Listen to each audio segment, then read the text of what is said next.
Is this the future of gaming audio? And as you see, no, it's not just IEMs that we're talking about here. We're talking about the IEMs with a microphone from Antlion Audio, the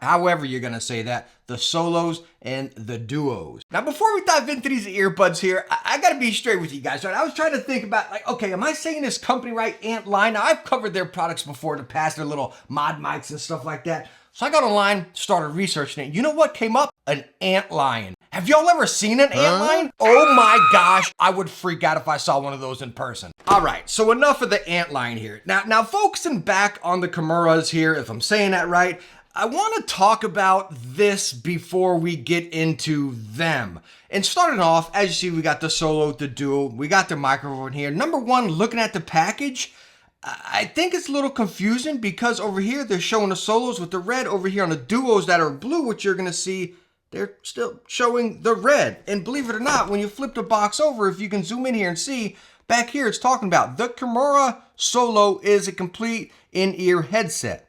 Okay, the Kimura Solo. Let's go over here to the Duo, read what it's on the back. The Kimura Solo is a complete in-ear headset. So what the heck? It's like they're both solo. This one just says Duo up there. It's very confusing. And at the core of this product, as you're going to see through this review, to make this really shine in the gamer space, IEMs in general just need to be a little more simplistic. And this is almost there, but as you can see, I'm not the only one that's mixed up. Antlion's mixed up as well with their packaging. All right, so enough of my ranting. Let's go on and take a look at these IEMs here. Now, when we're looking specs to specs, quite similar, right? Looking at the solos, you have that single signature dynamic driver. Coming over here to the duos, you have that same driver, but then you also have a precision balanced armature. Whatever. What the heck do those words mean and what do those specs mean? Well, what it means is over here on the duos, it's really gonna separate and let your highs breathe a little more than the lows right there. Over here, you kind of got that one driver coming out. Not saying it's jumbled or anything. We're going to get into sound. I'm kind of jumping ahead here, right? But anyways, what that's really saying is you got a little bit more separation, a little bit more clarity. You got something performing for the highs, and then the bass over here, you have one doing everything. But again, stick with me on for a sound. Sounds like we're bashing the solos here. But again, wait for the sound. Now, as far as build and style, I mean, these things are absolutely gorgeous. As you pop them out right there, you can see they got that clear plastic there. They just look absolutely awesome. You can see the driver down in there. It is such an awesome piece of gear. And as you can see, it has nice curves, really locks into your ear really nice. And then it pops right up in top here, clips in really nice and solid. Now, one thing I don't like is the actual ear loop. It's quite firm. Most IEMs you see, it's got this really lightweight deal that just scoops around your ear. These guys are completely moldable. Look at that. We got it straight, comes around here, bam, you can pull it all the way down. Now that can be a pro or a con. In my personal opinion, it's right in the middle, right? It's not that I hate it. It's not that I love it. It serves its purpose, right? You put it in, you tuck it around, you can kind of take it and kind of really cup it into your ear. But for me, I could never find that right spot for it to fit there. I always felt it, like even right now when I tuck it, you can see it scoops out a little bit right there. So if I take it, now the bud's jamming in my ear. It's just, again, with the standard kind of IEM that we're used to, that very light arm just flows around your ear and is pretty comfortable. That arm was just, again, it was annoyance more than anything for me. And the other thing that really separates these IEMs from other ones, as you have seen, is the microphone on these. Now, I need to take one of these buds out here because it is really isolating the sound, and I feel like I'm starting to yell here, right? So anyways, looking at this microphone, I think you can go about this microphone on these IEMs a lot of different ways, pros and cons. Starting with the pros, you got IEMs with a microphone. It's awesome. You can use it for gaming. How is it sounding? Well, again, we're recording it right there and we can hear it together. Now, in your box, you actually get this little adapter, which you can go your headset and then your microphone. So if you don't have both ports on your PC or you're using a Mac, plug them into there, bam, you go right into the one port, which is how we are recording here. Now, the other thing, talking about having this, they also sell this little deal right here, which goes by the 2-pin, not the single connector like these IEMs are using.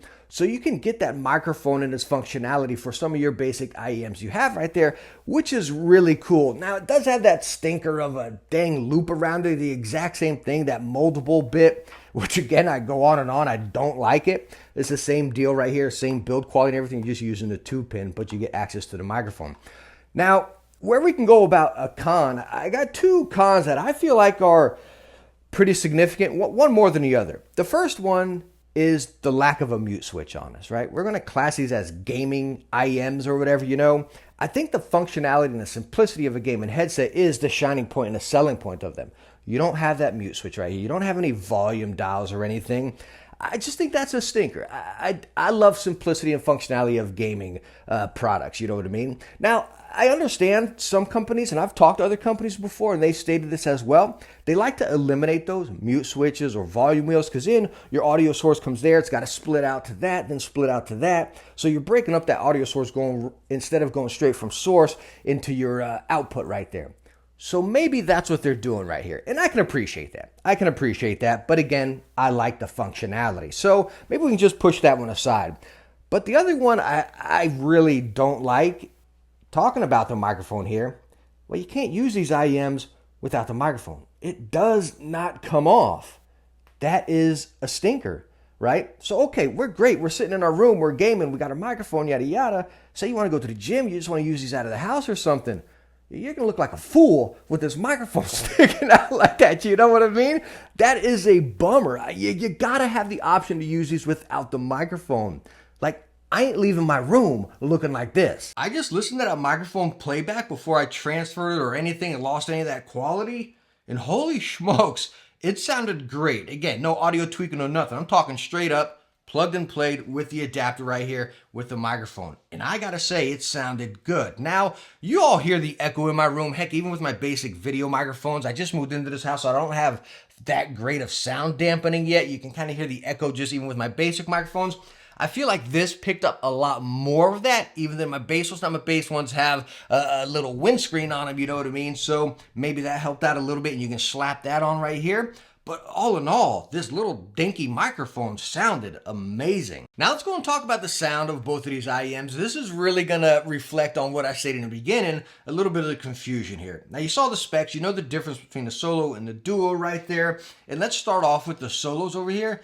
I had a really fun experience using these right here. It was full, it was immersive, it was separation. I had the highs, I had the lows, nothing was overdone, it wasn't muddy or anything like that. Great for story, great for competitive or anything like that. I had my highs, I had my bass, I had fun, exciting time with them. The other cool thing, me using the i5 stack, if I was on and I pressed that bass boost button, I got that bass and I was able to experience that bass. And it was fun if I was playing, again, maybe a deep mission of Destiny or something like that. It was fun. Now when I get into Call of Duty, I want to turn that off so it's not just too much bass right there. And it was good. I was able to pinpoint footsteps and stuff like that. I had my highs, I had my bass. It was just a really natural, fun sounding IEM. With me being a primary Epos H6 Pro user, that's kind of the vibe I got from these, right? It's going to really suit me in any situation. It was not too much of this, not too much of that, not too little. It was right here doing everything right. It was just a good experience.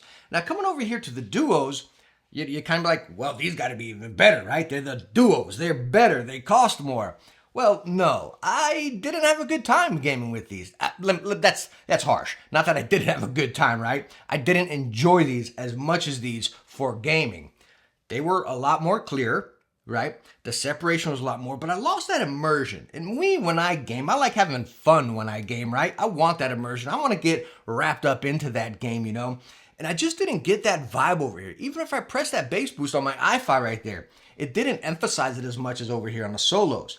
So where I would put the duos, believe it or not, being able to, again, separate those highs from that bass and give you a little more clarity, I would go with these if your primary music, videos, or something like that. That's where this really, really shines. It does. And that's where I think, again, the confusion comes in here. It's like, you don't need two separate ones for gamers like this. With this kind of difference, you don't need this. I think they should have marketed this and went about this as, hey, here's a great gaming IEM right here. You got this. And then put this over here into the music class and separate it like that. I think it would be easier for gamers to get into IEMs, right? With a microphone, a fair starting price and everything. I think it would be easier to implement that into gamers rather than shoving this in. And obviously they got confused with their box marketing as well. So we're not the only ones. And at the end of it all, I do think they priced these right. The Duos come in at 150, the Solos come in at 100, and if you want to just go with a microphone, that comes in at 50. So if you calculate it that way, you're really spending 50 for the microphone on both of them over here, then you're paying 100 for the Duos, and then 50 bucks for the Solos. And I really like this value that you have over here. I really do. The one area I think they really slipped up on is not being able to use them without the microphone. That's probably my biggest complaint with these, and might be a deciding factor for a lot of people. But all in all, again, I did have a good experience. I like seeing this kind of innovation, something a little different going on. And I think we're going to see a lot more of this in the gaming space. I really do. IEMs are really catching on.